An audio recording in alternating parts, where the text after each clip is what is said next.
كنما هاتوو لە زێلەی ئارە بردبیان هیوە نەچوین گوتمان عیبە ینی شتێکم ئەحمەد عەبدوڵڵا ماوەی 50 ساڵی تەمەنی لە گوندێکی سنووری ناحیەی گەیارە بەسەر بردووە کە تاکە گوندی کوردنشینی سنوورەکەیە لە دوایەوەی چەکدارانی داعش لە ساڵی 2014دا گوندی عوجبەی کوردنشینیان کۆنتڕۆڵ کرد ئەحمەد عەبدوڵڵا فریانەکەوت خۆی دەرباز بکات و ماوەی 2 ساڵ لە ژێردەستی داعشدا ژیانی گوزەراندووە و بە ناچاری لە گوندەکەیاندا ماوەتەوە 2 ساڵ و 6 مانگ منداری خۆمان دەدی نەکوڕ نەچیز برام لێ مرد ئەمە نەسوین براکی دیم پاسدار مانگان مرد لێرە لەم ئەوش لە منگسکەتر بوو کەس نەهات نەکوڕ نەچیز ئەبەت ساڵیمان دەکرد بەزی ینی ئەوی مبایلام بزانی با تەلەفۆن دەکەەوە مەوجودن هەموو بە سریانەوە دەکرد 3 ڕۆژ لیان نەدەکردەوە دایم هەندزاری چه ساڵیم لەگەر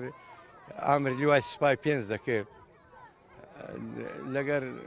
هەندە ئاسکەر ئیتسال بەزی یانی ئەویش هەمووی بەزی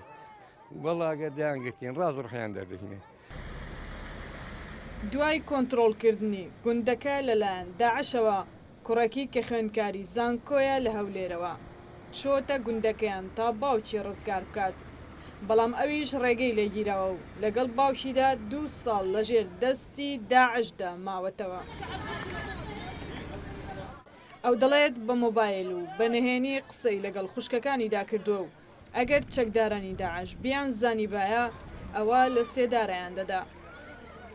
بەڕاستی ئێمە 2 ساڵە لە ژێر دەستیوانداینە و تەلەفۆناتمان هەمووی بەنهێنی بووە چکە بەهات بە بیان زانی بە تەلەفۆنمان کردووە یەکسەر دەستیان دەگرتن و دایان بردین بۆ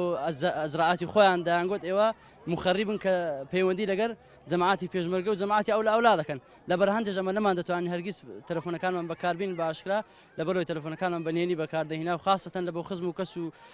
خۆشەویست و برادەران گوندی عوجبە دەکەوێتە باشووری ناحیەی گەیارە و پێشتر 105 خێزانی تێدا نیشتەجێ بووە بەڵام دوای کۆنتڕۆڵکردنی لەلایەن داعشەوە